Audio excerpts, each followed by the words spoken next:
This episode is sponsored by Smart Travel, a new podcast from NerdWallet. You know that one friend who always finds the best travel deals, picks the right cards, and somehow ends up in first class for the price of coach? How do they do that? Well, Smart Travel is like that friend, but in podcast form. They cover all things travel finance, like which travel cards earn their keep and which are just heavy, shiny metal, and planning group trips that won't ruin your budget or your friendships. So travel smarter and spend less. That's the key with help from NerdWallet. Follow Smart Travel wherever you get your podcasts. Armchair Explorer is a part of the Voyescape podcast network. Check out all of their shows from around the world at voyescape.com. Hey guys, welcome to the Armchair Explorer, where the world's greatest adventurers tell their best story from the road. My name's Aaron Miller. I'm a travel writer. And this episode, we are going to walk 1,000 miles through 3 countries, across deserts and mountains, and through voodoo ceremonies, witches' camps, and lots more. It's an amazing story. Are you ready? Let's go. Taking us on this adventure is travel author Robert Martineau, whose book of this story is called Waypoints, A Journey on Foot. And it was recently cited by the Washington Post as one of the best travel books of 2021. It's incredibly well written and researched, and more than just an account of his personal journey, it's also a detailed account of the history and culture of this fascinating and beautiful part of the world. So the book's called Waypoints, A Journey on Foot, and you can also connect with Rob directly on Instagram and Twitter and Facebook at Rob_Martineau. That's MARTINEAU. He also has an amazing plant-based nutrition company stroke non-profit called The Tribe, which you should also really check out. The Instagram page is very cool, at _tribe_way. So we're just about to get started, but before we do, if you can, please consider becoming a patron of the show by going to patreon.com/armchair-explorer podcast. It takes a total of about 40 hours to put an episode together. The sponsorship covers my costs, but it doesn't really leave me anything. And the reality is, I need to make a little something in order to keep going. So, if you enjoy this show and you think that this message, our message of love for the outdoors, caring for this planet, and living your life to the full is a message worth spreading, then please buy me a pint. For $5 a month, about £3, less than the cost of a single pint, in fact, you'll get ad-free shows. Buy me 2 pints at $10 a month, and you'll get ad-free shows plus membership to our exclusive Explorers community with lots of benefit, including monthly travel vouchers delivered right to your inbox and lots more. So if you're enjoying the show and you can afford it, I'm waiting at the bar. Please consider me for your next round. Just hit up the website, armchair-explorer.com. There's a button there. The show notes for this episode has a link, or head over to patreon.com/armchair-explorer podcast to find out more. Thank you for whatever you can do. But for now, let's get back to the story, because Rob is just about to take his first step on a 1,000-mile walk that will change his life. And that change was something that he desperately needed. I'd gone to university. I'd come out of university not really knowing what to do, and became a lawyer. So I went to law school, and I got funded through law school by a law firm. And when I started working in that law firm, it's probably the first time in my life I'd really thought about how I was spending my time. I began to feel quite unhappy. I was feeling like I was almost like locked in an environment that I didn't want to be in. I was often working 80, 100-hour weeks. I was eating 3 meals a day in the office canteen. I was barely outside. And I was living in a way that wasn't doing me good. And actually, I was shutting myself off from things that were really important to me, whether that's being in fresh air or having some connection with natural world. And I suppose alongside that, I was partying pretty hard. It was just exhausting, and it wasn't healthy. And I'd always been really drawn, I suppose, the idea of a long journey, like a long walk, as a form of therapy. And I think just from the books I'd read, even going back to like Thoreau and some John Muir, some of the great like American writers. And so I began fantasizing about like a long walking trip, and essentially seeing it as a way that I might be able to reset my life and put me on a different path, in a sense, give me space that I felt I really needed.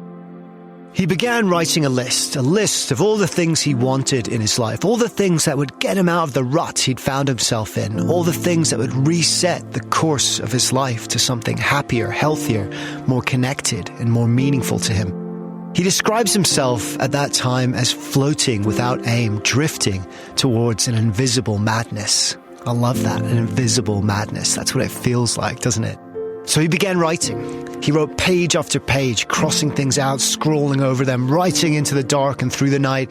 He says he was in a kind of mania. He was possessed by this sudden clarity, this sudden knowing of exactly what he needed to do. He got up the next morning and condensed it down to just a few things. No internet, no electricity, no iPhone. Live outside. No more than 40 possessions, 1 pair of shoes, no news, walk for miles every day, only ever black coffee, water, beer, cook by the fire, write each day, no motors, forests, deserts, mountains, 1 rucksack. The idea for an adventure, a big, life-changing adventure, crystallized in his mind. He would take a journey on foot.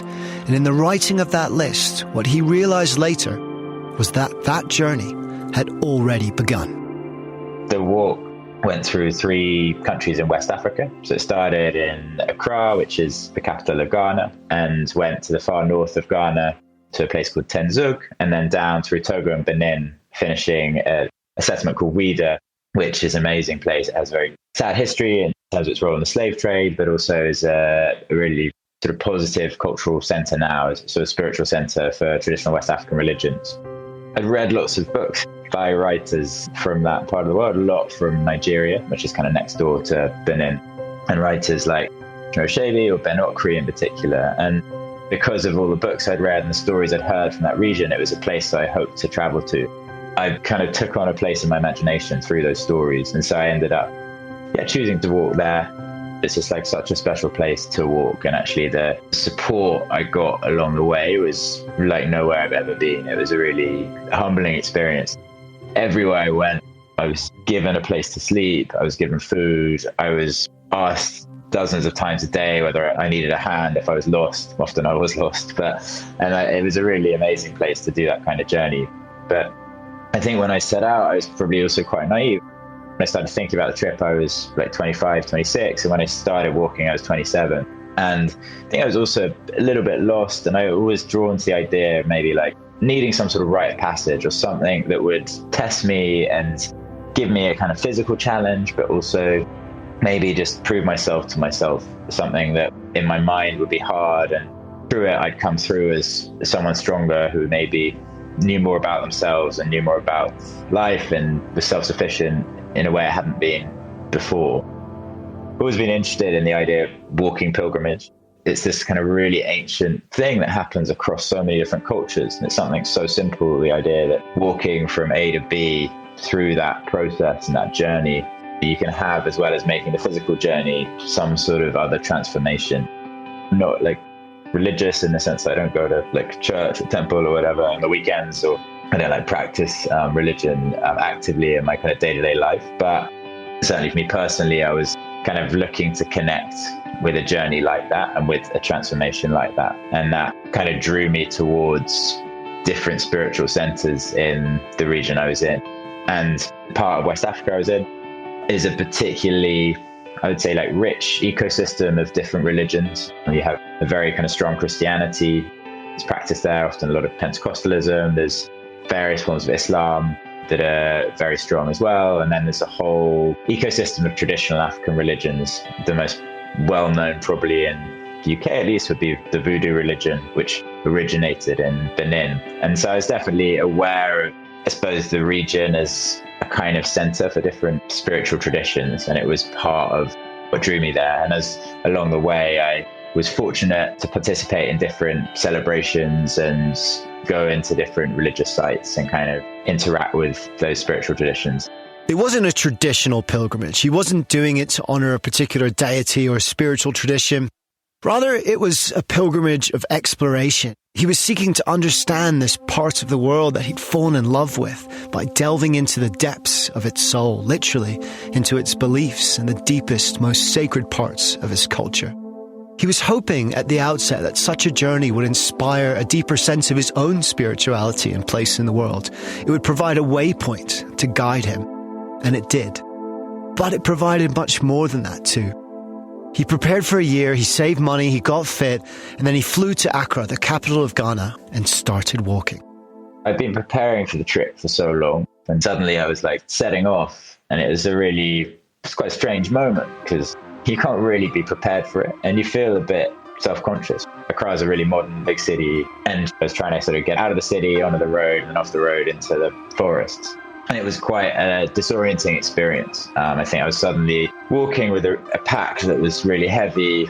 I was, a bit lost. Like physically, I realized quite quickly it was going to be really hard. And I remember feeling really nervous the first night. I stayed in this little guest house in a small kind of highway town the first night. And I remember feeling in my own mind, this is like, suddenly it felt like quite an enormous thing I was doing. It was like, shit, I quit everything. I left my job. I left all of everything I had going for me. And now I'm in a kind of roadside guest house in southern Ghana. Don't really have a clue what I'm doing. I remember just feeling, God, what have I done? But then when I sort of got into the more like forest section where I was walking on tracks and there weren't really cars around, I found it physically really difficult. I was even throwing up. I think the humidity was really high. My stomach was trash. And it was hard, slipping in the mud, there's kind of thorns and bugs and all the stuff that you get in forest. I definitely found that really physically difficult and emotionally difficult, but at least I felt I was kind of on the way. And one of the things I think that's so kind of powerful about a walking pilgrimage, a long walk like that, is that, I suppose, simplicity of life. All you can do is walk on to the next village or turn back to the last village. You don't really have too much choice, and actually that not having too much choice, simplifying life right down and engaging with a rhythm and a routine that's really simple in terms of what's coming at you and what choices you have, I think is one of the most kind of powerful or valuable elements of that kind of experience. I think that kind of sense of not being ready for the landscape or the challenge kind of fell away day by day, and I began to feel stronger and more at home. As he left Accra and entered the forest, he says he felt as if he was crossing a boundary. There was no going back now. But it was hard, much harder than he expected. He was walking 20 to 30 miles a day, village to village. My body seemed to break down, he writes. I sweated so much my eyes stung and my face turned white with salt. But the deeper he went into the forest, the further from that boundary he became, the more he attuned to his environment. These are the ancestral lands of the Ashanti people, one of the great kingdoms of pre-colonial Africa, and he was heading for their traditional capital, a city called Kumasi, 150 miles northwest of Accra. And he arrived at the perfect time because an ancient religious festival called the Adai was just about to start, and it would be his first encounter with that spiritual side of East Africa, that true indigenous culture he'd been hoping to find. The Adai happens every 6 weeks in Kumasi, and it's essentially a celebration of ancestral traditions. So part of the main kind of element of the celebration is that the priest is essentially like mounted by a spirit, and he will, different spirits will inhabit him through the evening, and through them he conveys kind of messages. There would be lots of drumming, and then Nana Bass, the priest, would come out wearing his kind of normal clothes, and then someone who would start dancing in the crowd are getting more into it, and you feel the energy growing. And then the moment the kind of spirit is upon him, someone chucks a cloak on him, and it was amazing. He kind of almost caught it on his head, so he was spinning, and then it sort of flowed onto him. And at that moment, that kind of signifies that he's now inhabited by a spirit. And at that point, he's then, in his mind and in the mind of, everyone there, a different kind of being. And some people get really into it and are dancing. Some people are having what I would describe as a kind of out-of-body experience. So they are visibly in an altered state of consciousness. So their eyes are rolling back in their head. And then it finished at dawn with a kind of almost like a ritual bathing. So he pours water over everyone's head. It's just amazing to see. I mean, the dancing, the masquerades, there's a really rich ecosystem of stuff that surrounds the worship, and actually just visually it's so beautiful to see it, and the music's amazing, and so it's really great that it's kind of so strong out there. He attended the ceremony on a rocky outcrop in the Madonna township in the northern parts of the city. It began at midnight and lasted until the dawn, drums playing throughout, their rhythm incessant, infectious. And as the priest Nana Abbas went into trance, inhabiting the spirit of different deities, as they believed, speaking in riddles and tongues to the crowd, others fell into trance too, falling on the floor, shaking, he writes, as if charged with an electrical current. And it made him think, however alien and strange and even unnerving a practice like that might appear to us, spiritual possession and trance, he writes, is actually one of the most prevalent forms of worship in the world. And he wondered if we are, here in the West, in denying this aspect of ourselves, also, perhaps, denying a core component of what it means to be human. That we are supposed to step outside of oneself, as he writes, and become, for a time, something more than ourselves. He poured the water over his head, bathed in the sunrise, and began to walk again. The forest section ends at a place called Tano, which is the start of a river, the source of a river, and there's a monastery there, which I stayed in for a week or so. It's kind of right on the edge of northern Ghana, and it changes quite dramatically between south and north. The south is much greener, it's a much more kind of tropical climate. Culture is, from a religious perspective, predominantly Christian. It's Ashanti in terms of cultural tradition. Going north, the landscape begins to dry. There's fewer churches and there's gradually more mosques. What people are wearing changes.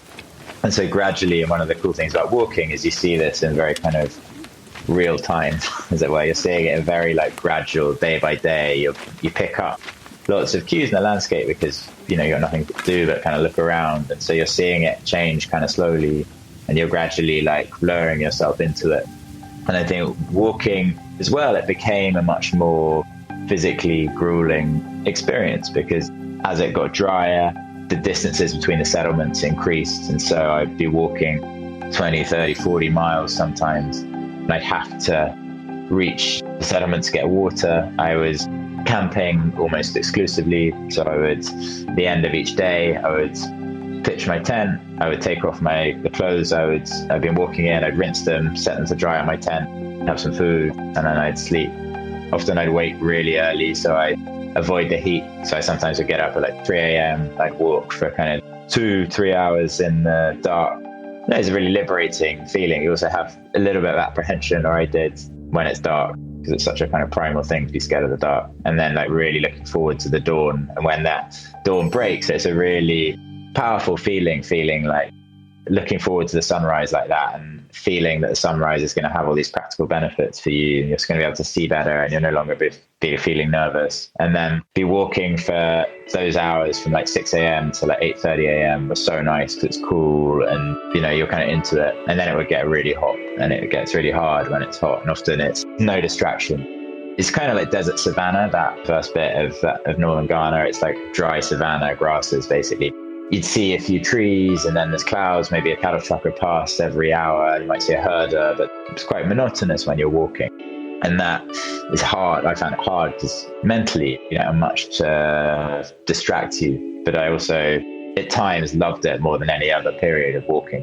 I write a lot about kind of flow states and getting into that kind of zone. And certainly that section of the walk was when I felt that the most, where I just felt there was so little outside of, you know, myself, the trail I was walking, and the rhythm of the days. It really was simplifying in terms of my life. The desert is the land of the Fulani herdsmen. They are the largest nomadic pastoral community on earth. Some 20 million of them are spread across this region, many of whom still migrate seasonally with their livestock, as they have for centuries. And before he began, he had romanticized the desert and the lives of these nomads, and saw in his own journey some similarity, that for a short time at least, he would be living their life or something close to it, and therefore sharing a bond. But then a young herder passed him, and he realized how naive he'd been. He writes, The herder walks in the dust in the wake of his cattle. His animals are gaunt, with ribs that look like famine and great long horns. They move wearily in the heat. As I get closer, I see the herder is young, perhaps no older than 15. I see, in the second our eyes cross, how little I know of his life.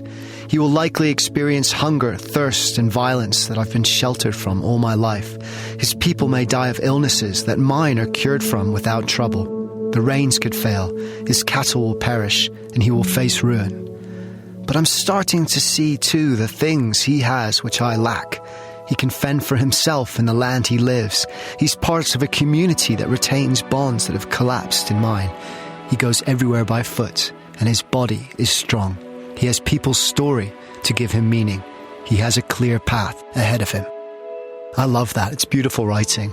But there's something else he'd romanticized too, because although the overwhelming majority of the religious and spiritual practices he witnessed on his journey were positive, they weren't all positive, because he was just about to enter the witch camp.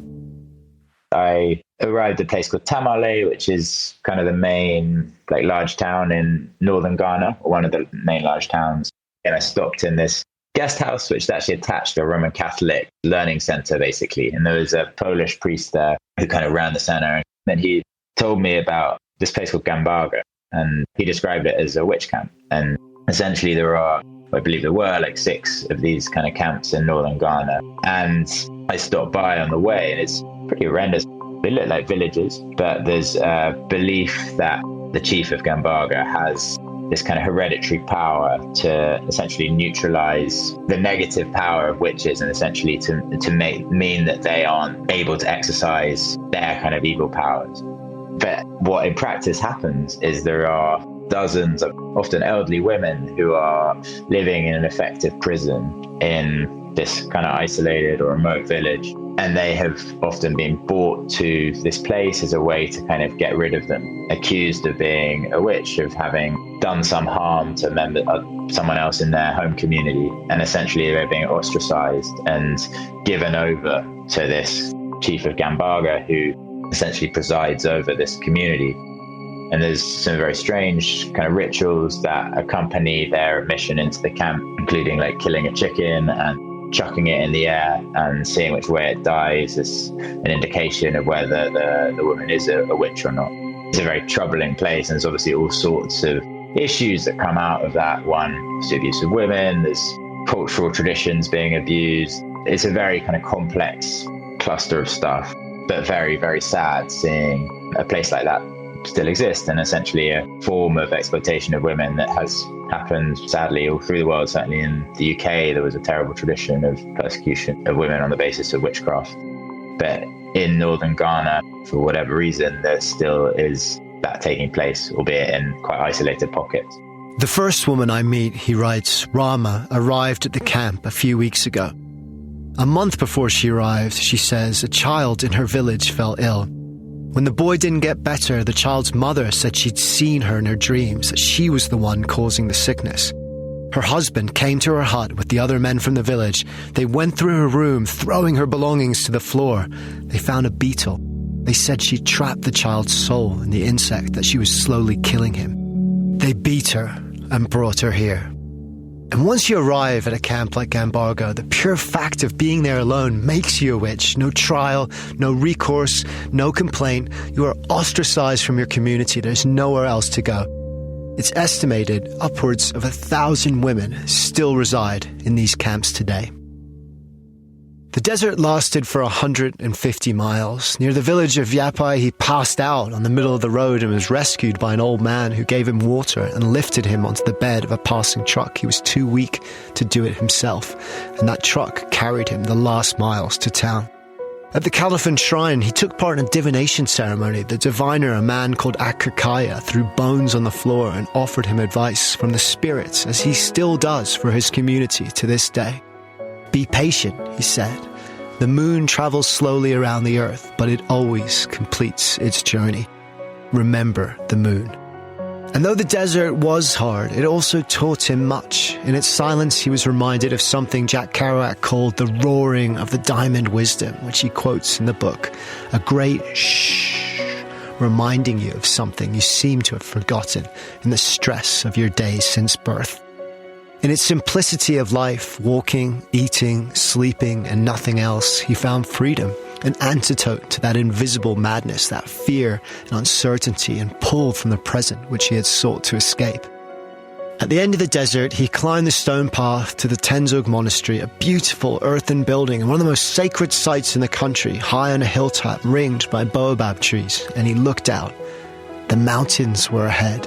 It was a time to rest, reflect, recover. But soon he would be walking again, out of Ghana, through northern Togo, and into Benin. Benin had always been a place I just wanted to visit since I was, for years, basically. It's such a remarkable place in terms of the different mix of traditions, like visually, all the dancing, the masquerades, the history. It's got this culture, I guess, and also a really tragic history in terms of the slave trade. So it was one of the kind of real centers of the slave trade where obviously Europeans would come to that coast and enslave people and then ship them to the States or to Southern America. And so it had this history and this cultural present that I was just so intrigued to understand more about. And so I definitely felt I was getting into the kind of heart of the journey. I arrived in a place called Sabalu, which is a small town in central Benin. And I've been walking probably nonstop for like 6 or 7 days to get there. And it turned out that while I was there was a big kind of festival going on in Sabalu. It was called the Festival of the Yam, so it was to celebrate the harvest. And that was a kind of traditional festival that happened, but alongside that, there was a meeting of this council of kind of traditional leaders, like regional kings, who are no longer heads of state in terms of their own countries, but are still kind of kings in terms of their kind of provinces within the sort of post-colonial state. And there was lots of traditional dancing and ceremony around sort of cutting the first yam. So the idea is it's like celebrating the first yam pulled from the ground and stuff. Like the American ambassador was there. So there was some kind of quite like formal stuff. And I attended a lot of that. But then there was also stuff that the American ambassador wasn't at, which was the more, I suppose, the more like visceral kind of elements to it. And a lot of that revolved around figures called the revenants. They're essentially masquerades. The revenants means they're kind of returning dead. And so it was essentially a voodoo ceremony in that it was led by the group, the local voodoo temple. They have quite like visually striking costumes, and there's a whole set of taboos around the interactions between the revenants and people in the community. For example, you're not allowed to, forbidden to kind of touch their cloth, and each one would have like a minder with a stick, but they would often chase the crowds, and so you'd have these kind of stampedes, and with these figures wearing like masks, some with like antlers coming out, would be chasing people around. All the young men would be kind of almost like daring themselves to get closer. And so you got this quite like intense atmosphere. There were hundreds, perhaps thousands of people watching. The kids were like climbing up all the trees. So you have like these mango trees, and the kids would be sort of watching from the branches. There's a kind of dust square in the middle. And as the costumes got more and more elaborate, the dancing got more intense. And then the kind of climax of the ceremony was them bringing out the figure in very heavy, like black robes, but also with a mask and a hat which had all sorts of animal bones and like iron pieces attached to it. And he was essentially taken to the center of the circle, and then this cow had been brought out before, and I hadn't fully sort of realized what would happen. And the cow was kind of lying on the floor, and essentially 4 kind of guys lifted up the cow, and then someone slit its neck, and the blood was kind of drained over the seated masquerade. And I remember being quite frightened, but it was just the nearest thing I've been to. It would be like a football match that feels like it's about to turn. And, you know, you've just got a really intense atmosphere. It's like a party atmosphere. A lot of people have been drinking. There's lots of people there. And it's suddenly you've got like people with knives, like cutting the throats of animals. It sounds quite like brutal to talk about it. But then actually everyone shared that meal. You know, that was then shared afterwards. No bit of it went to waste. And it was part of revering, you know, the customs of the people, but also a way to kind of bring the community together. That ceremony affected him, not just because it was intense, and it was. There were points when he was physically shaking, partly with nerves and partly with the energy that was coming from the dancers, the revenants, that was spilling into the crowd, just as the blood from their sacrifice spilled into the dusty ground at his feet. But it affected him also because it made him realize something. Voodoo, here in the West at least, has a reputation of being witchcraft or devil worship, when of course it's nothing like that. Its basis is in African religious ceremonies just like these that were brought to the New World by slaves and practiced in secret as a means of keeping those religions alive. Calling it black magic was simply another kind of chains. And what he realized was that despite his ancestors, the British and others' best attempts to wipe these practices off the face of the earth, they had failed and the slaves had won. Because here it was, still intact, still strong. And here he was, the great-great-grandson of those men of that era, witnessing it still. Not as an invader, but as a traveller, a visitor, a pilgrim, a guest. Trying to understand it, to respect it and learn from what he saw. Which he did. He'd walked close to 1,000 miles and the end was now in sight. But there was one pilgrimage left on his journey, and it was perhaps the most important of all. It's really strange finishing, to be honest. So the walk ended by the sea. So I essentially did a big arc from Accra, starting on the coast in Ghana and then finishing at Ouida on the coast in Benin. And it's a very poignant place. Ouida has this tragic history in terms of slave trade. It was one of the most prolifically used slave ports in West Africa. And so tens of thousands of people were kidnapped essentially and many murdered. So it has this deeply tragic history. But today it's a very kind of peaceful, quite sleepy seaside town. And there's actually a track called the Route des Esclaves, so it's French speaking. The track memorializes that journey that slaves were taken on the final walk to the sea. And so it's a very poignant place. And so I walked that route. And then there's a big kind of arch that is on the beach. And that's the kind of endpoint. And that is called the Door of No Return. And again, it's the kind of final memorial of the various memorials along that route. And then beyond that, there's just a huge stretch of sand. And yeah, I just went for a swim and then walked back into town. It's always, I think, in some ways, an anticlimax. There wasn't some big fanfare or any big moment. I think gradually it kind of sunk in that I was kind of suspending perhaps some of the larger questions. How am I going to make money? How am I going to, all those kind of things. And suddenly those began to come back into my mind. As I neared the end, you begin to think, what next? Ultimately, sad to be kind of leaving the lifestyle of the journey behind and heading back to, I didn't know quite what then, but heading back into something that wasn't as simple as walking and camping each day. I suppose you feel a sense of satisfaction because it's something you've worked so hard to make happen and you've kind of essentially thrown caution to the wind a bit. And I felt really lucky to have had the experience, and I felt really happy to finish the journey, but also sad that I was going back home. It was a fitting end to the trip. The route of slaves, as it's known, traces the 2.5 miles slaves were marched from the fort where they were held after being taken from their villages to the beach where they would board ships for the New World. In 2 centuries, 2 million men and women and children made this walk, and none returned. As Rob walked the trail to the sea, he passed the market where they were branded and sold, the Tree of Forgetfulness, which is now a monument, where they were ordered to circle it in order to symbolically wipe their minds and memories of who they were and where they came from. He passed the darkness rooms where they were held without light for days, weeks and months before the next slave ship arrived. And then finally, now on his last steps of his long journey, through the gate of no return, where once slaves boarded ships, shackled and chained.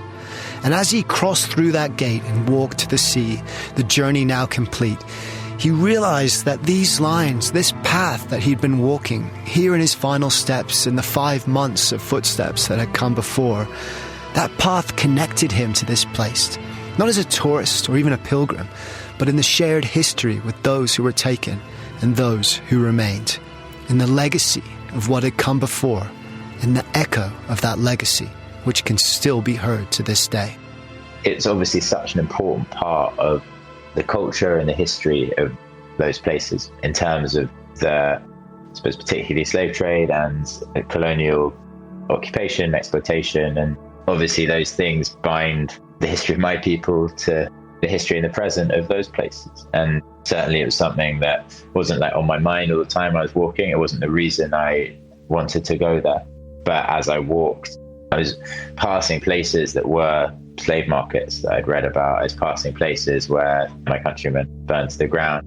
And walking, you feel that sense of history and that interaction. I learned so much that I hadn't known about how the British had interacted in those countries, and the French. I've got a French name, I obviously have some French roots, but the French in Togo and Benin. And I think it is so important that we connect with that history, front up to it, face up to it, because I didn't know so much of that stuff, or didn't learn about it at school really. And actually it's such an important part of the present as well, because there is such an imbalance. I think in 100, 200 years time, it may be the thing that our great-great-grandchildren look at us and they're like, how are you sitting where you were in London, living the way you were, and someone in Central African Republic had such a hard life, and how were you just buying stuff at Primark or Adidas and not caring, not doing more? We don't really do anything. And actually a lot of that, the imbalance is as a result of exploitation that happened in the past. There is a lot to confront. You know, the life chances of someone who was born in, say, one of the villages I stayed with in northern Ghana, in terms of the chances of child surviving past the age of 5 compared to the same in London is like vastly different, and that shouldn't be the case, and something is wrong. That's what the pilgrimage taught him. In part, it taught him about history and his place in it. It altered his ideas of what Africa is. It inspired him. I came to see, he writes, how fully the ideas which were rooted in the religions and folklores of the people that I walked among, conceptions of community, healing, ancestors, nature, had changed how I see the world. He had come looking for the answers in himself. He thought that in the challenge of walking each day, he would cleanse himself somehow of that invisible madness, that aimless floating he was running from, that he would do it. He would find the answers to find himself. But in the end, it was the place, it was Africa that gave him those answers instead. And it happened step by step. The idea of a walking pilgrimage was never about a destination. It was always about a process, I guess, and about a different routine, a different way of life. And through the act of step by step, walking each day, shutting out so many inputs that were coming at me before, consciously living in a much simpler way, that would begin to work on my body and work on my mind in a way that would help me sort of feel better and feel that I was connecting with things that I'd shut myself off from before, whether it's the natural world, with the past, with the land. And because walking, you know, you are following paths that people are born into the ground before you. You have so much space. All you have is to take the next step. That's the only action you ever have. And then it's when you reach your destination, it's putting up your tent, it's rinsing your clothes, it's making your food, it's sleep, it's repeat. And that kind of rhythm for me was really what walking pilgrimage was about. And what I hoped and what I did find was that it enabled space to open up that hadn't been there before. And I began to confront things that I hadn't really registered as problems in my life. Dad died when I was very small and never really kind of confronted that or kind of dealt with that. And as the journey went on, began to sort of see that it was much more about that for me, and trying to kind of come to terms with that. And I think walking is such a universal thing. Like, you hear this from people who take walking pilgrimages all over the world, that it somehow it can enable that kind of coming to terms with loss and ability to connect with things that are missing. And I don't really understand how it works, but I try in Waypoints to draw, I suppose, or connect with some of the ideas of people smarter than me who've looked at that and thought about it. I think that was, for me, one of the most interesting things about writing about it, was trying to understand how something as simple as a walk can be this kind of life-changing thing.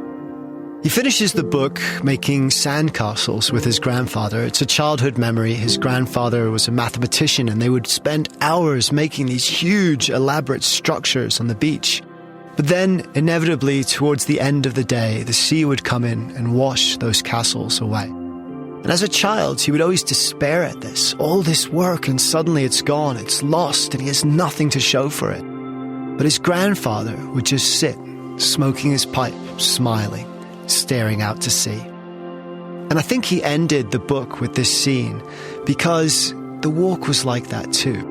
He didn't achieve anything by it. He didn't have anything tangible to show for it at the end. It too would soon wash away with the sea, with the busyness of his life and the city that he was returning to.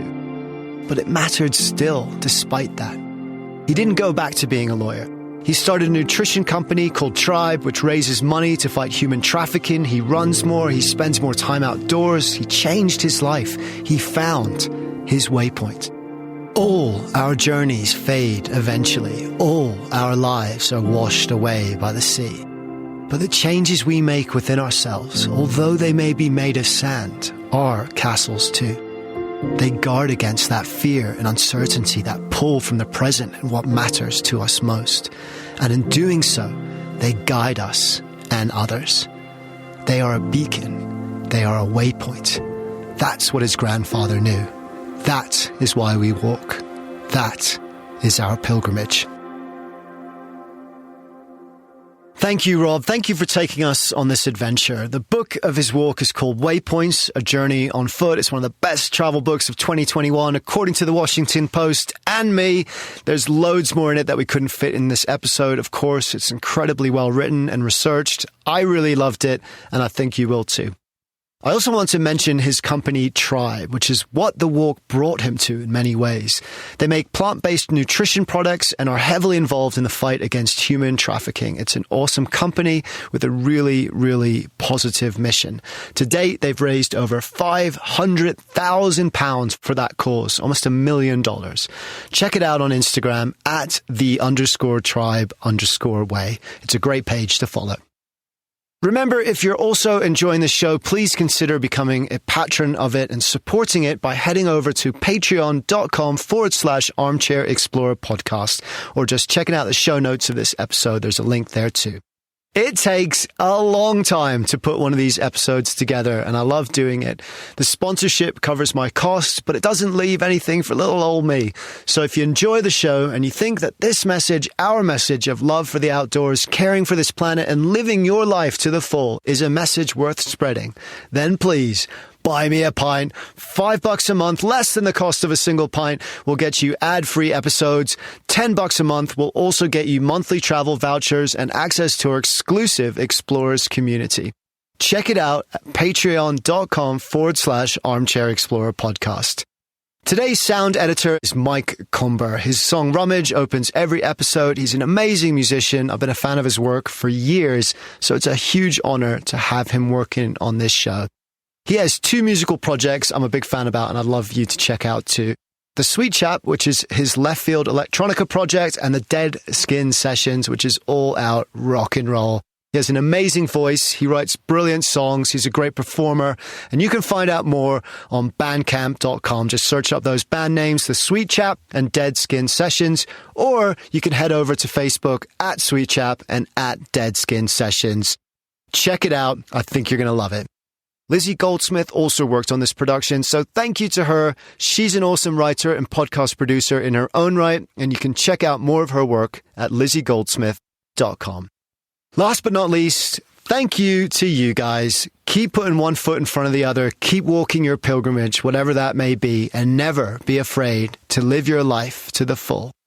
Because the more we look for wonder in the world, the more the wonder of the world becomes a part of who we are. Dare to be truly alive. Quick question. Do you want travel tips from people who have actually been there? Our show is co-hosted by Tim Johnson, an award-winning travel journalist who's been to more than 145 countries around the world. And I'm David Brody, the other co-host who's been travel podcasting for 20 years while traveling to 50 plus countries around the world. In about 10 or 20 minutes per show, we break down a destination with the kind of insight you usually only get from long guidebooks or hours of research. So if you want expert advice, zero fluff, and travel inspiration that you can actually use, search for Travel in 10 wherever you listen to podcasts, or you can also find us at voyescape.com. Hi, I'm Pauline Fromer, host of the Fromer's Travel Podcast. We post new episodes weekly, detailing the kinds of money-saving tips and cultural insights that will make your trips richer without making you significantly poorer. We do so by interviewing real travel experts like TV host Samantha Brown, Fromer's authors from around the globe, and such public figures as Free Solo's Alex Honnold. It's a fun travel party. I hope you can join us.